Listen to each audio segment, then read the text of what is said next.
from the first one? It's been a magnificent experience. We couldn't be more lucky. We have you to thank, frankly, because the audience had a choice to embrace this or to not embrace this. And they did. They trusted it. We introduced you to the girls, which I thought was the most important thing to do in season 1. It was about friendship. You accepted and embraced the girls. You accepted and embraced their friends. And this season is about growth. I think that season 1 was good. I think that we well represented Boy Meets World. I think that it enhances the little legacy that we found out that we had. But I think season 2 is magnificent. The first 5 that are we thought, really good and representative of what's to come. But what is to come is magnificent, and I'll let them tell you about it. Well, before we get to that, this show really is grounded in the friendship, and without that perfect dynamic between these two, you wouldn't have the show, and you wouldn't have the same thing you had with Corey and Sean. Talk about casting Rowan and Sabrina and finding the perfect dynamic between the perfect BFFs. I'm going to start, and then you guys will come in. I said, they said, are you going to do all the talking? I said, no, I'm not going to say a word. Here's what happened. I called Ben, and I said, you want to do it again? And it was like a cartoon with speed lines. Yes, I want to. And Ben was completely positive and wanted to recreate it, but conditionally. We knew that we were going to be on Disney Channel. Disney Channel had asked. They said, do you want to do Boy Meets World again? I said, no. It's still on the air, and there's no reason to do it again. We're proud of what we've done. And one of the executives there said, there's really nothing on TV that did what you guys did.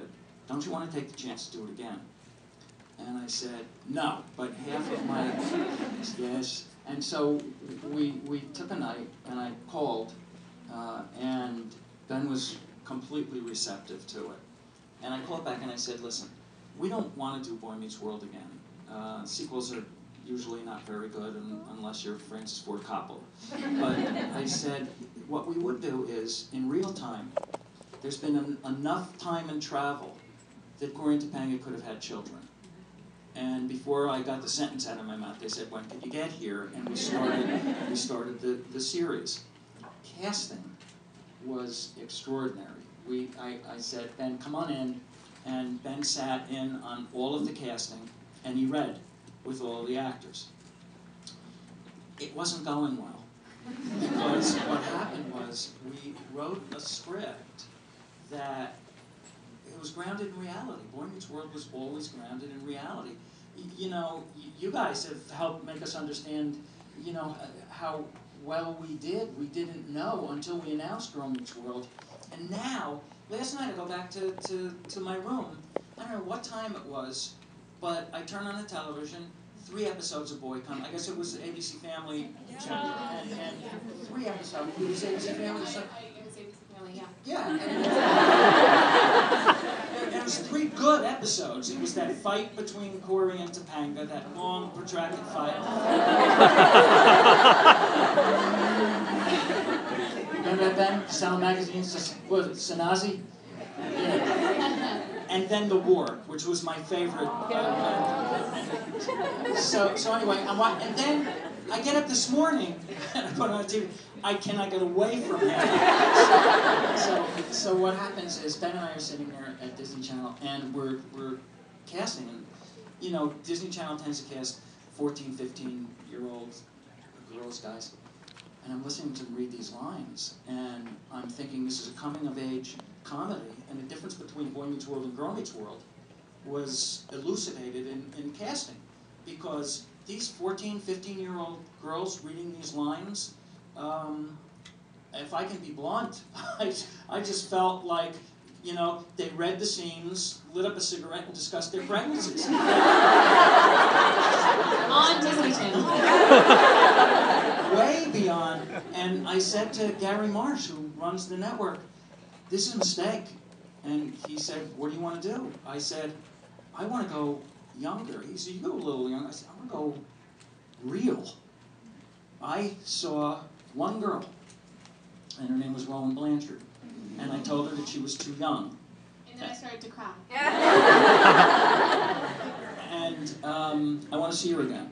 And their casting told me, we have never, and we don't think we would, cast an 11-year-old girl as the lead in a television series. And I just love being told I can't do something. So I brought Rowan back. I read the lines with her. And I had my girl. I just had to make Disney know I had my girl. I had seen Sabrina earlier. She read for both Riley and Maya. And I thought she was a good Riley, but I thought she was a great Maya. When Rowan came in, I had my cast. I put the girls in front of Ben, and Ben has so great.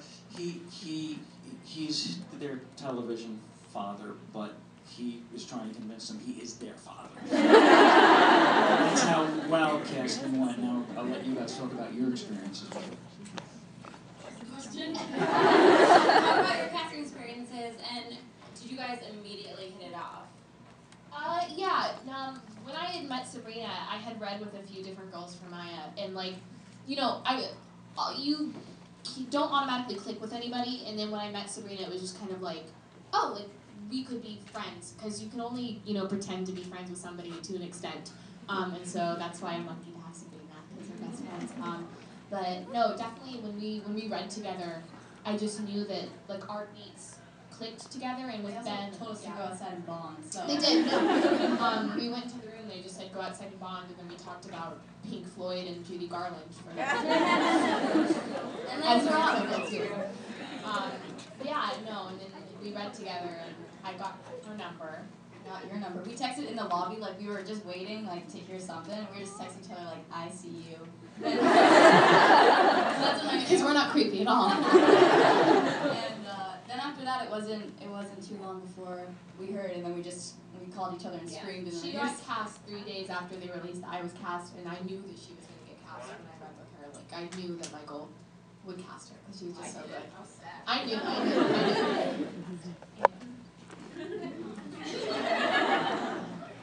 what was it like for you? I mean, did you immediately feel like this is my family? And also, you know, Corey and Maya have a really great relationship too. Yeah, they have a very sort of surrogate father relationship. You know, did you guys hit it off as well? This is my new family. Yeah, I think that when we found Rowan and Sabrina, I think, to echo what Michael was saying, we wanted girls that were relatable and that were, you know, people that you thought you could be friends with, and I think we found them. I think. But, yeah, I mean, I was really happy with our choices, and I think we, you know, it's been such a fun journey watching them grow and mature. And I don't know if I look at them as my father, but I want to be like the cool.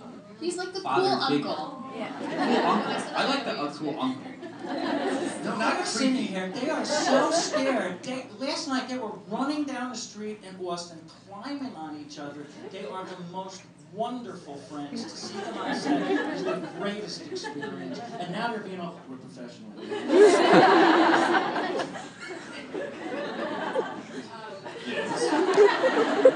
Next question. Michael, you know, having spin-offs or reboots, a lot of times it's hard to, you know, bring back old faces without leaning too much on the past, because you want to, you know, sort of set a future for your new show. But you guys have really seamlessly brought people in and out. How have you struck that balance? Well, in the first year, I really felt that the audience had to embrace Rowan and Sabrina. They already embraced According to Panga, and the show obviously just will not leave the air. And so what I did that we knew, Ben knew, Danielle knew, we all knew. If the audience does not embrace these two girls, there is no show. It was as if lightning struck, because the response to the girls' chemistry was so apparent and so quick that I could boot up the process of beginning to introduce them to their previous incarnations. The first thing I wanted was that Maya should get to know Sean Hunter. Because so much was written in the press, we had nothing to do with it. I mean, the press made obvious assumptions that this is the Sean Hunter character, and it's really not so. We're trying to make unique and individual characters, but when two people have a daughter, the daughter will represent and tilt toward one parent perhaps a little more. And the question I kept getting was, is she Corey or is she Topanga? And it was Sean Hunter that answered the question. She's Corey with Topanga's hair, you're very lucky. So we started bringing in, because we thought we did correctly and successfully introduce you guys to the girls. And all of a sudden, Sean came in and I thought did beautifully in the first season. I always felt so bad about letting Lee Norris disappear from the original series. That Lee Norris was a choice of mine that I wanted to bring back. We're bringing him back 3 more times this year. We're going to go to the table next week. As soon as we leave the festival, we're going to the table with an episode that leans very heavily on Farkle, his father, and his mother. I haven't even been able to figure out who his mom is. I mean, yeah. Maybe we shouldn't tell. Good, thanks. We get it. You know who she is, and she is, I will tell you, the least likely person. She's the least likely person to marry Stuart Minkus. Kathy Ireland? Is it Kathy Ireland?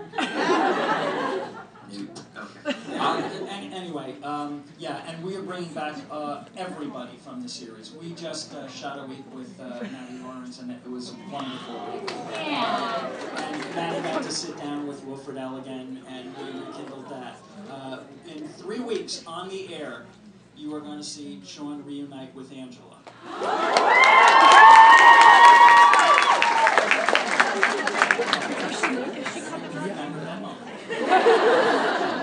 Can I just say one thing? I think that one of the things that we've heard from people, at least initially, was that, you know, we want to see Boy Meets World again, just bring back Boy Meets World. At least that was some of the initial concerns. But I think, as Michael earlier said, that if we had just brought Boy Meets World back initially, I think people would have been like, okay, they would have tuned in for a few minutes and then changed the channel to something else. As I said, I think reunions are fun for a few minutes, but I think what's unique and interesting about this show is that, you know, there's a seed of Boy Meets World, but we're showing how it grew, and we're showing what came out of it. And so I think it's just the writers and Michael and everyone have done a beautiful job of kind of integrating the old show with the new show, but also providing it, providing it to a brand new generation. Some of the messages that we taught in Boy Meets World were kind of, modernizing them and updating them for a brand new generation, which I was just going to say is, it's such a totally different world than the world that Corey and Sean and Topanga grew up in, with texting and Twitter. I still don't understand Snapchat, but it's such a complicated world for kids now that I think if we had just brought back Boy Meets World, it would have been like, what? But I think that the writers and everyone have done such a wonderful job of kind of integrating the two series. Well, without comparing sort of characters and relationships too much, Corey and Topanga were sort of one of the, first made-for-each-other couples. I know people who use that sort of shipper terms. Did you say ship? Shipper, yeah. Shipper, yeah. You ship them. You ship them. Most people here describe it that. I want you to take the roles.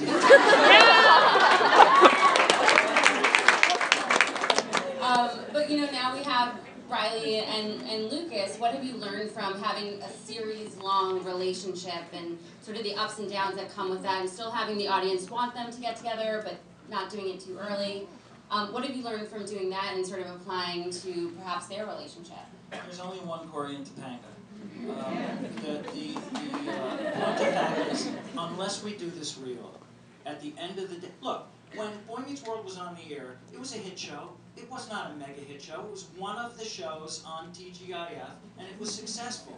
After it left the air, and people saw the episodes a number of times, I really do believe that there was a fondness for how smart and real the show was, not just in comparison to the other shows, but just we go through these events and episodes that these kids went through. It's a tougher world. Ben knows it. We talk about it all the time. And how they can succeed in this world is with friendship and growth. And that's what the first 2 seasons were. Friendship and growth. And I will tell you, you guys are going to kill me for what we decided to do with Sean and Angela. But I will tell you that it is right, it is real, and you're going to have to watch the episode 6 times before you put the guns down. To that end, with what is it called, Ruckus, and Rukaya, and Josiah, and all of yeah, you and Josh, right? Okay, so with all of the relationships we're doing, there is a method to what we're trying to do. I have a plan, but it is through to the end of the series. And I would say, those of you who are watching it, and I guess you're here because you're enjoying it, stay with it. There are going to be some radical changes, and all of them real. And when we end it, you will understand Belgium 1831. And you will see exactly what we're trying to say. Just like in Boy Meets World, which is, do you mean do well? No, I mean do good. We will do good for you.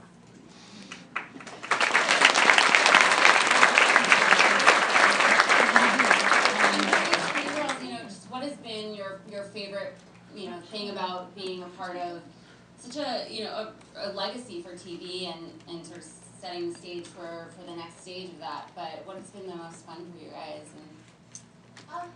I think the most special thing, and I can say this for Ben too, I think, is that we have 2 demographics. We have the kids and we have the Boy Meets World fans.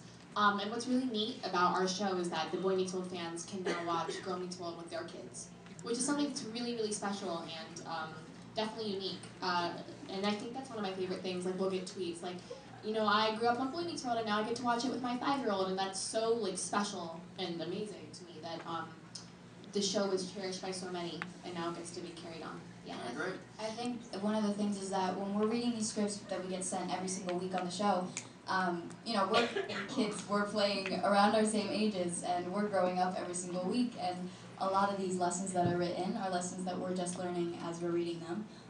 So it's not only a learning experience for everyone who's watching the show, but it's also us as we learn what the scripts are about, and we get to find out how really people would react in those situations. And I got a 13-year-old saying demographics. You touched on this a little bit before, but what's it been like writing teen girl adolescence as opposed to boys? Has it been a struggle for you? And as we said, everything really has changed in the world, and with texting and Twitter. Has it just been a very big learning experience for you? No. I have a daughter who's Hi, Rachel. here.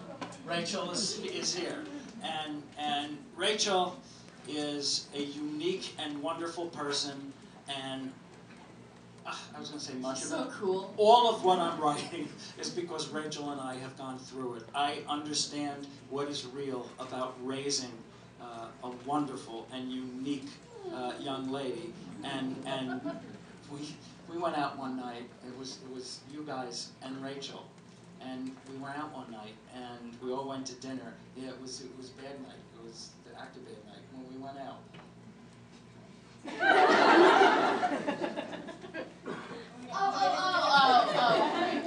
And the girls just fell in love. And the girls just fell in love with Rachel. And Rachel tells her stories. And I would say that without my relationship with her, the show would certainly not be possible. To write for the young girls growing up, as opposed to writing for Ben growing up, is radically different, harder, and I gotta say, more rewarding when we get it right. Where would you guys like to see, if you were so lucky to have your, the show last as long as Boy Meets World, what do you see for the future of That's a good question. I'd like to see Riley. I feel like she's such a person who is a bit of a control freak, as you guys can probably tell.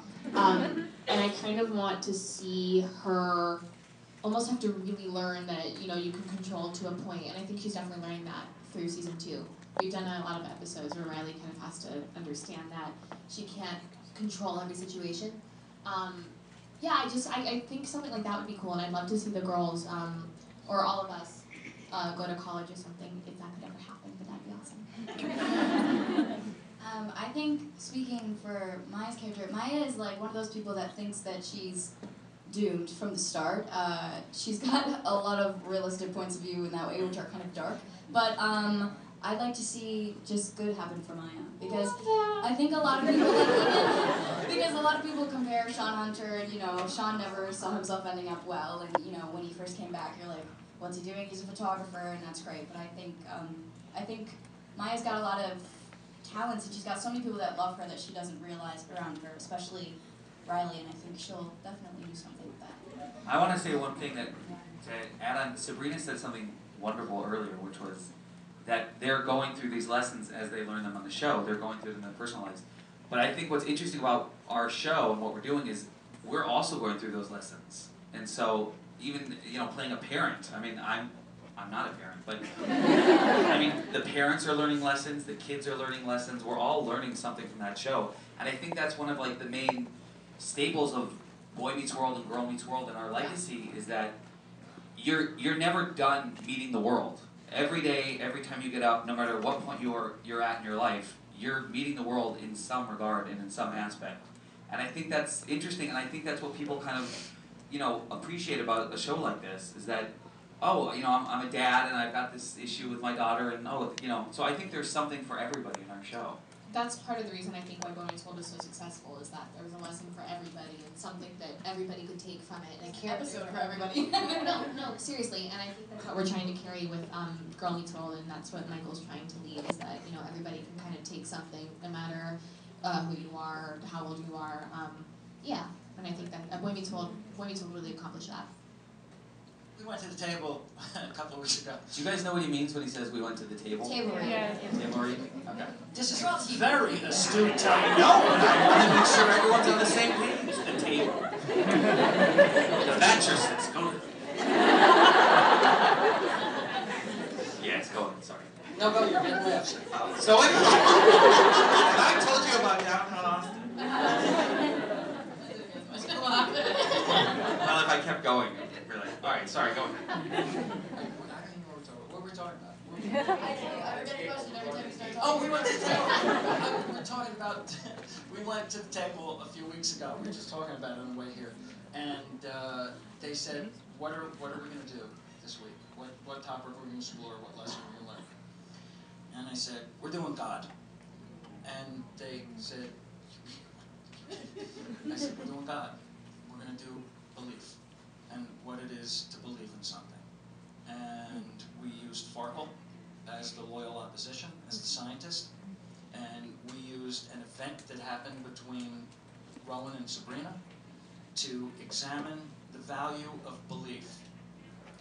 And when we read it at the table, we expected that what was going to happen was that Disney was going to call and say, you can't do this, you go too far. What happened instead was we received a phone call that said, this is the type of thing that we believe elevates our company. Thank you very much. And we were left alone to do an extraordinary episode called Girl Meets Belief. And the episode came, a bunch of my kids are here. And Danny is here. We're walking down 3rd Street in Los Angeles, and I found $1 in the street. And I bent to pick it up. And Danny says, put that down. And I go, why? And he said, that's somebody else's dollar. And Danny's 18 years old. And I said, no, it's my dollar. And Danny said, someone lost that dollar. Someone's going to come looking for that dollar. We're in the middle of 3rd Street, and the light is changing.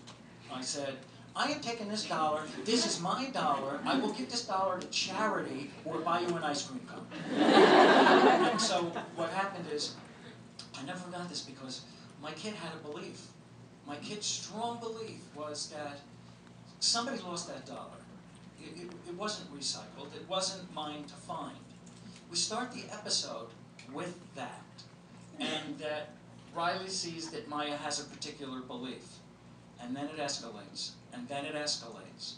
And I don't want to say lessons learned, but the real human drama that happens in that half hour is so wonderful, and I feel so blessed to be able to bring you guys this kind of show with these people that I don't know how to answer the question in any other way than to say it's as if Boy Meets World, in whatever quality that was, never ended and re-began. It just simply continued. Or even, you know, did any of those lessons from Boy Meets World really stick with you all these years later? Is there anything that stands out that when you shot it, you really sort of got it?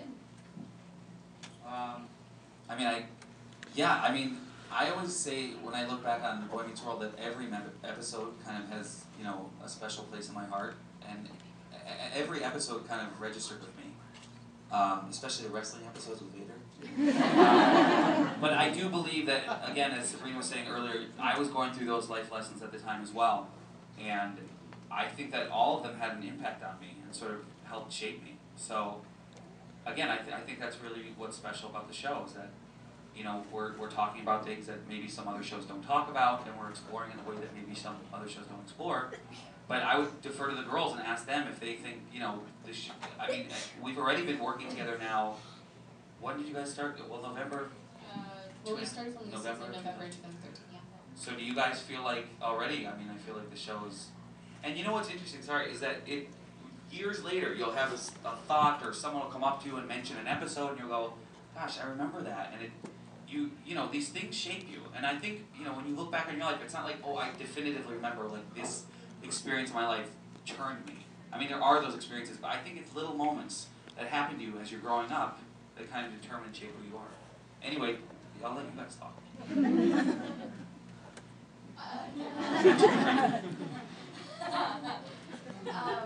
know one of the lessons that was a main part of an episode was that people change people, and we find ourselves saying that almost every week now. It's kind of crazy though. It's really hard to word every episode's lesson within 3 words, but that one's always stuck with me because I see it happen in life every single day. You know, I'm changing every 5 minutes.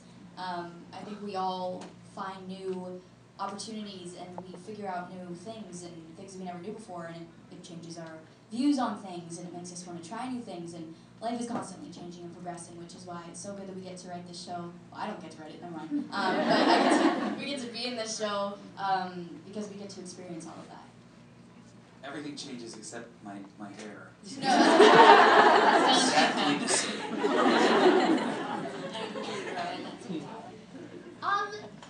I don't know how many times I've texted Michael or went up to the writers and just been like, how is it that you guys manage to always somehow write my life as it's happening? No, I'll read the script and it'll be like, oh, this is literally happening in my life, just like in this particular situation. And it's really helpful, I guess, to learn those through scripts and learn those while acting it.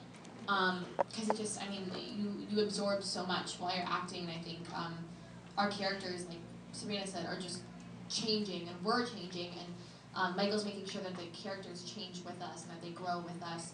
And yeah, that's also the other thing. They're writing like for us, like you were saying, because even Peyton and Corey, who aren't here but play Lucas and Farkle, they're teenage boys, so obviously they're changing. They're going through things, and even Augie's changing. Augie's, yeah. Believe it or not, there's deep stuff. But yeah, and I think our writers are so understanding that we are people and we are going through changes, and they write that for us in these scripts. It's super helpful, and it's just really good to know that we've got great people looking out for us. I want to make sure we have time for audience questions. I have a feeling there might be a lot. So, anyone? Do you have advice for Rowan and Sabrina as a former child actor growing up in Hollywood? They've given me a lot more advice than I've given them. But I don't know if these girls are really smart, and they're very accomplished, and they're going to be fine. But I don't look at myself as someone who should be dispensing advice in any capacity. I don't know. I mean, I guess in some way I try and just lead by example, but I think we have a strong commitment to their education, and they have wonderful teachers on the set, and in terms of their life, I mean, they've got wonderful parents, they've got Michael, they've got me, they've got great role models, they've got great friends, so I think they'll be great. And just to kind of add on to that, it was really comforting, I think, and I speak for the entire Kid cast as a whole, I think, when I say this, going into this and knowing that Ben and Danielle stayed just wonderful, wonderful people, and knowing that we always had access to those people when we were on set, and like we were surrounded by such good and positive people, that definitely influences Serena and I and all of us. And so it was never anything that anybody had to particularly say. It was just kind of knowing that Ben and Danielle were there, and they had always stayed brilliant people. And while you do see stuff about kid actors going off the rails or anything, the media tends to not write about the people who have stayed really, really good. We also have really good parents. Yeah. So, some people are just not as lucky, but we'll be good.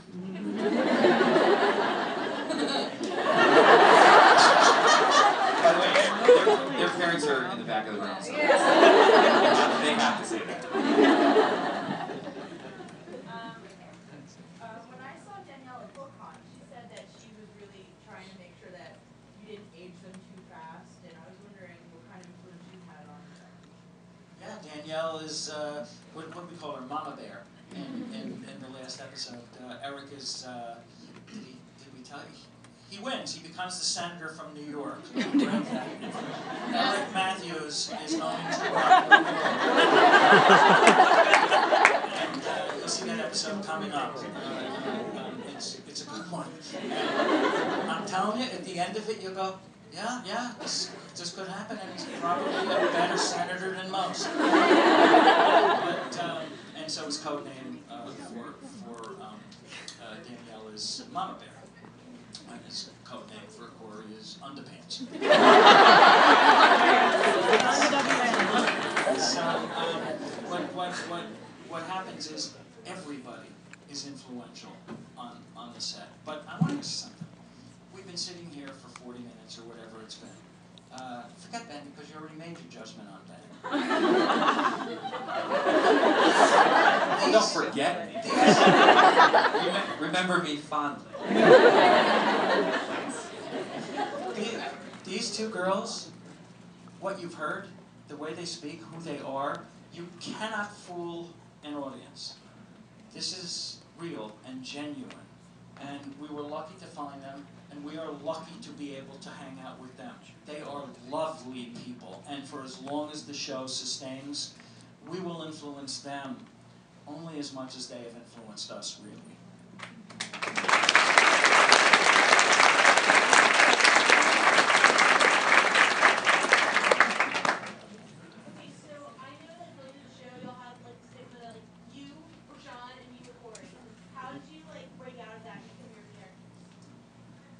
I'm gonna be 100% honest. When I was auditioning, I thought that that's what they would kind of want is, Lucas to be the Topanga and everybody to be that. And then as we started filming the season, I kind of realized what Michael was saying is that you guys have seen Boy Meets World. And if we just did Boy Meets World, like Ben said, maybe you guys would watch for a few episodes, but then you've seen it, so it kind of gets redundant. And so I think as the seasons went on and as we started going through different episodes, like Sabrina said, we're just constantly changing, and our characters will be changing with us. And so what once originally may have been more Corey has now bled into, Corey and Topanga with a little bit of Riley. And then I think the same for Maya. Yeah, I think Maya's even taken stuff from Riley. And all the characters take stuff from each other, even in real life too. Yeah. But like our breakdowns didn't say, Maya be Sean, Riley be Corey or Topanga. It was one of those things where we go in and we read what's on the paper and we try to make our best interpretation of it. But I think, we're growing as Sabrina and Rowan, and Maya and Riley are growing, and we're just kind of figuring out life together. Yeah. Are we going to see more family stuff for Maya as Sean comes back and he kind of start to feel a little bit of a surrogate role as well, but with her mom. Oh yeah, my mom's amazing. Cheryl Texier, who plays Katie, is like, she comes in and she's one of my favorite characters in the show, but she's such a great part of it. And the episodes that we filmed that aren't out yet, like Girl Meets Hurricane, which is one of my favorite episodes. Yeah, it tells a lot about that relationship. And then I think we're gonna meet my dad this season, but I don't know who he is. We're doing something called the Forgiveness Project. Corey has, Maddie Nelson's going to We haven't filmed this yet. Yes, Maddie Nelson's going to write this episode, and it's just such a great idea. I really love this idea. What happens is Corey gets up in front of the classroom and says, forgiveness is the word on the board. You've lived long enough that things have happened to you, that it's time that you forgave something. And everybody has something that they come up with to forgive, and it's their project. Of course, Maya is confronted with, does she forgive her father for abandoning her? The answer is stunning. We will meet the father. And, but the episode itself that says that, what is forgiveness? And do people deserve forgiveness? I don't know who else is doing stuff like this. And so it makes me just love coming to the table every week. But that's going to be a remarkable episode, and it will star Maya Hart's father. You'll get to know who he is, why he left, and is he forgiven. Is that season 2 or is that more season 3? We're going back on the plane to shoot it. That will be in season 2. Season 2 is remarkable. We really escalate the series.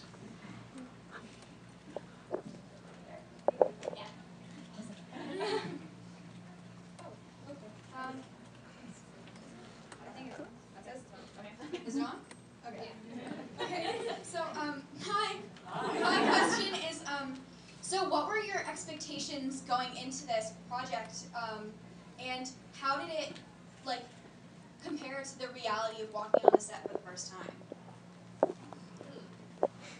That was good.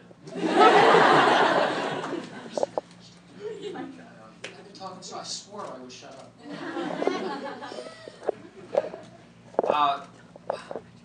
I don't, the expectations, I don't know, I mean, I think our expectations, that's a difficult word for me, but I think that we hope to make a great show that had an effect on people, and that helped people or inspired them or even made them laugh for a minute. That was my expectation, is to just do a great TV show. Versus the reality, I've been blown away with the talent of the cast, with the quality of the writing, with the production of the show, and it's been a wonderful experience for me personally. And I say this all the time, but we're nothing without our fans and the support from you guys. And so I think, you know, that's been really overwhelming, is how enthusiastic, you know, you guys have been and how passionate you guys have been about the show. That's meant the most to us. I run this little Twitter account called, because I'm old now, and they taught me how to do it. And I can't, it's like contagious. I mean, and everybody immediately responds to what's going on, what they want, what they don't want. Yeah, it's just amazing. And so every day, I just read what everybody has to say, and the level of passion for these characters is extraordinary. It's the most rewarding thing. He's more addicted than we are. No, but he's right. No, there's really incredible things. Like, people genuinely have grown to really care about Riley and Maya and all of the characters, and they already cared about Quantumania, but it's nice to know that, like, the Boy Meets World audience accepts all of our characters and cares about them, and now we get tweets like, you know, just stuff that shows that they genuinely appreciate our characters, and I think that means a lot, especially for the kids and I, because, you know, we were a bit intimidated coming in because we already had a different audience, so it's really nice to see those tweets and everything. There's one girl who writes 19 times a day, explains why. She may be here. Sean is here. I can't say your name. I can't do it.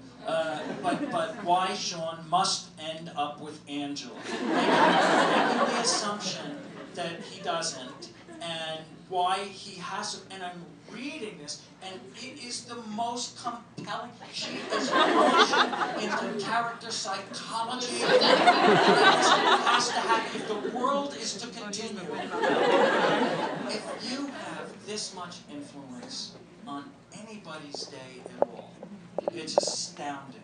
And we are so appreciative of the level of care that people have about these characters, that we work very hard to keep that trust.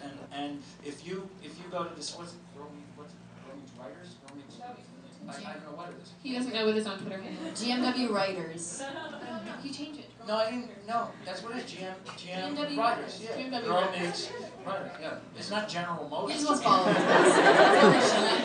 followers. So Girl Meets Writers.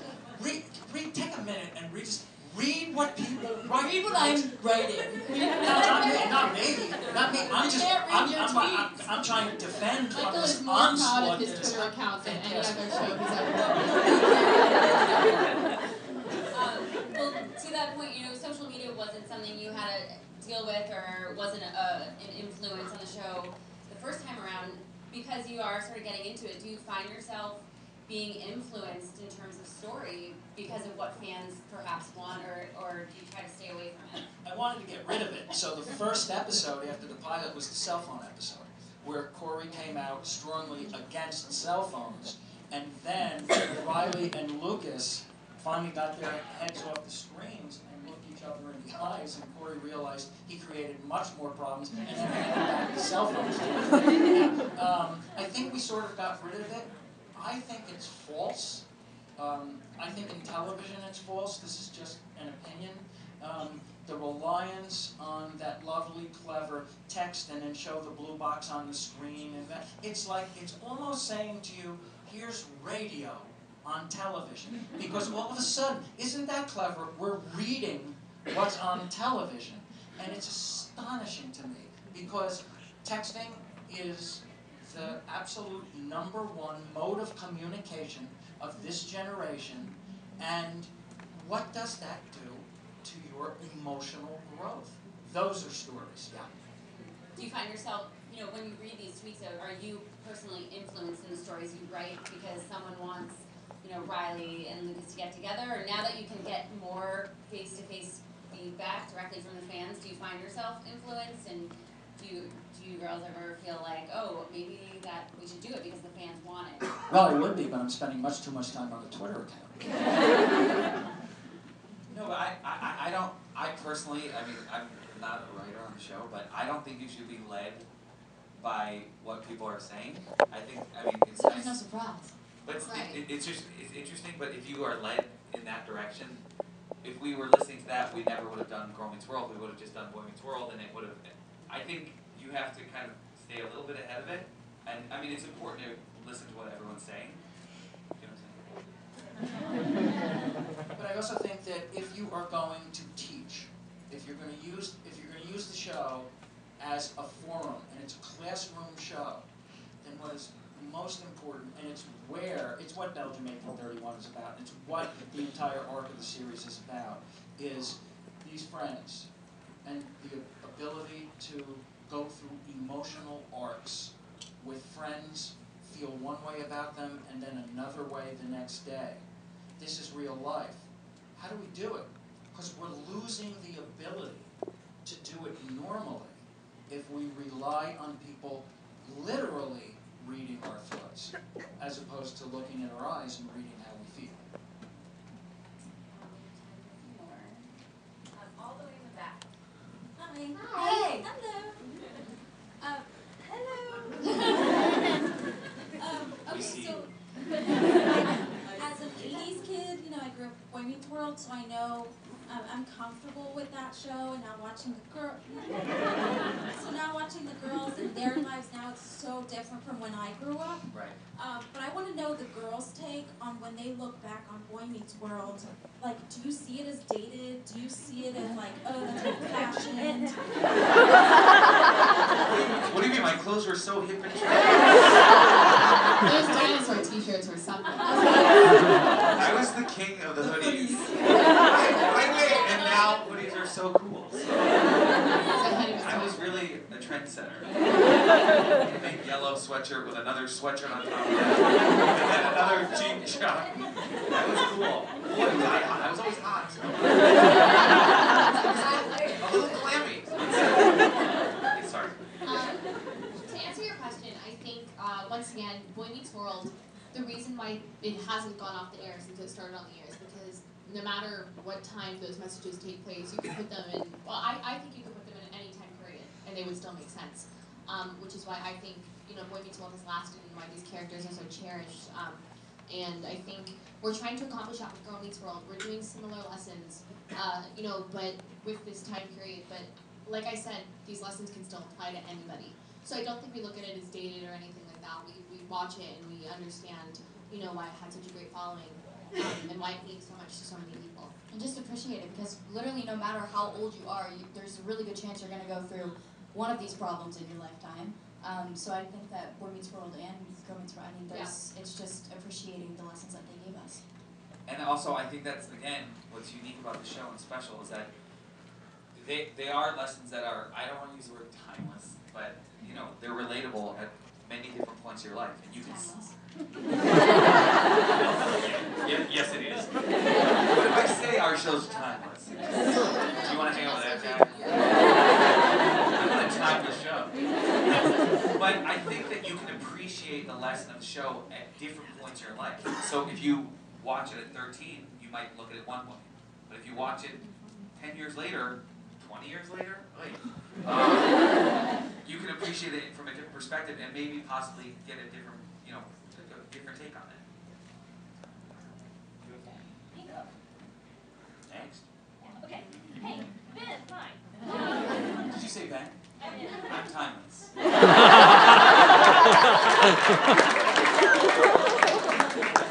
so I grew up watching Boy Meets World, and you grew up as the child star who is learning the lessons, and you yourself were learning the lessons, your characters were learning the lessons, and you had these role models like Mr. Beanie and your parents. Now you are the role model, you're playing Isn't the that role scary? model. What are your thoughts on that? How's it different? Well, I don't think that I'm looking at Corey now as Mr. Feeney, although I'm starting to think that some of our younger fans might be looking at me like that, but he was old. Young and hip with my hoodies. But I haven't approached this character now saying, oh, I'm the new Mr. Feeney, or I'm the role model, or anything like that. I think I'm just a hip uncle. I think I'm just taking the lessons in the episodes that we're writing and working on every week and just really trying to do something good with it. And I really believe that the show is important for people and could be useful for kids. And I think we're talking about great things that not a lot of shows are talking about, and we're teaching good lessons. And I really am passionate about the show. I'm passionate about the character, and I just like being the teacher and the dad. And I'm just really enjoying it. So I'm not really looking at myself as the role model or the iconic figure, even though I'm timeless. I'm just going to milk that joke. Is it over? Is that it? Potato chips. But let me answer specifically one thing that you said. There's an episode coming up called Girl Meets the New Teacher, where Jonathan Turner comes into the...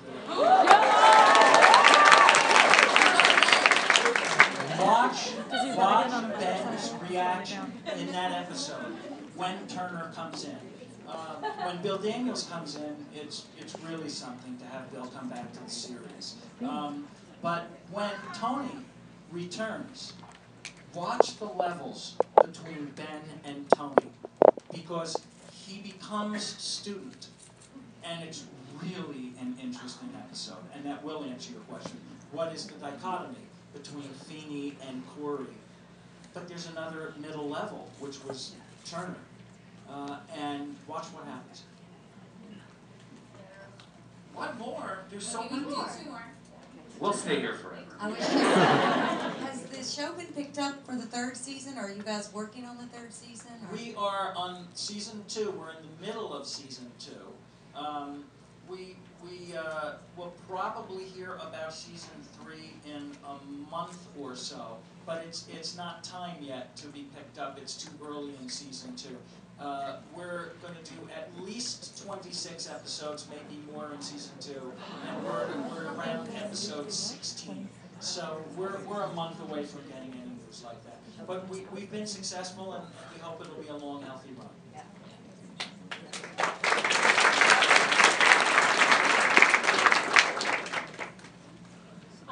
This question's for Ben. Was it easy for you to take a break and then go back to playing Corey after a while? Well, I don't want to just end on me, but I will. Okay. Only our time.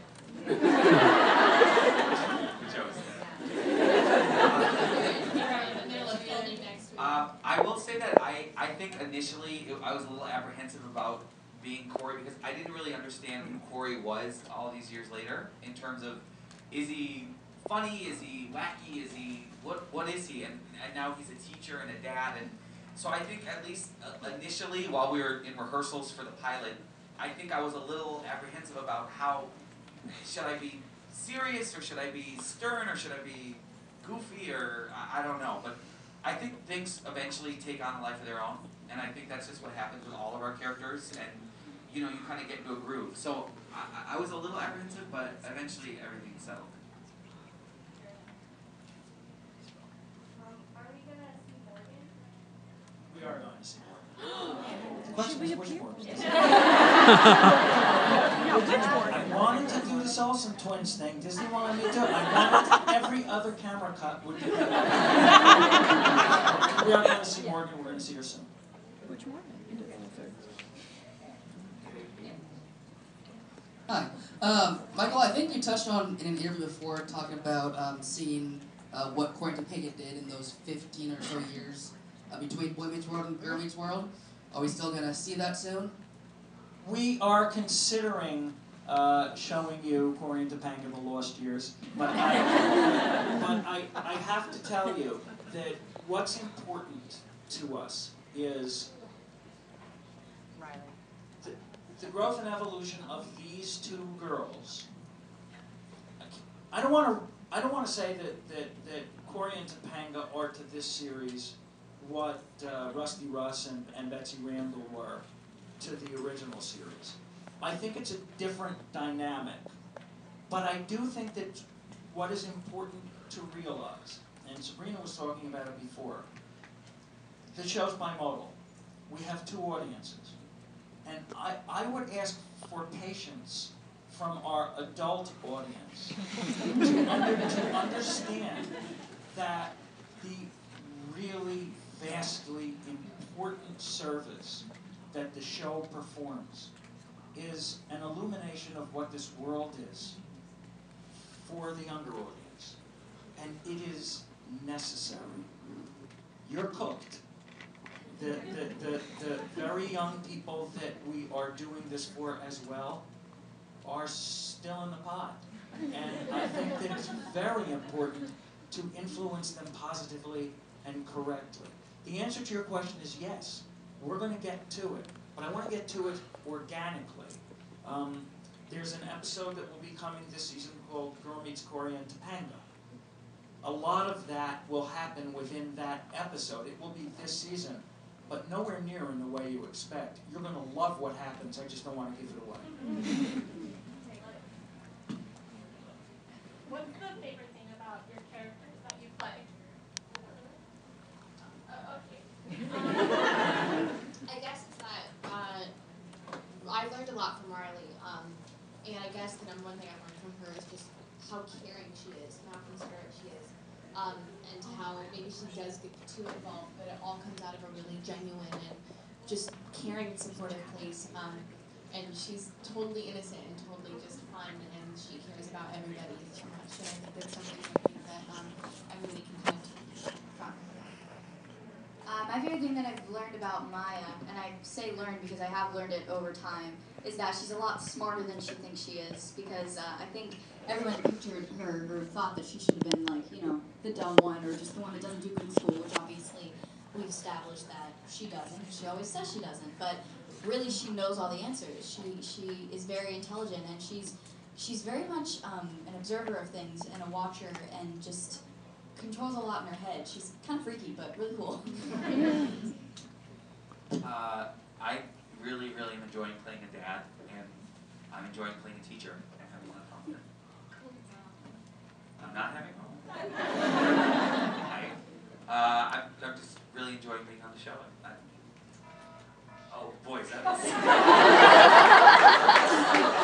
want to say what your favorite part about it? Or maybe? My favorite part about playing Michael is coming to work with these three people and the rest of this cast. No. Because I've been on television shows where I say to my wife, tell them I'm sick. This is one where I am sick, that tell them I'm coming in.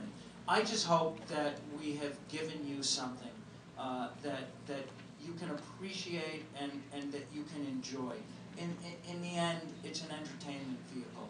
But in time, just like Boy Meets World, it became a little more, and that's the best thing we all can do and say about these characters.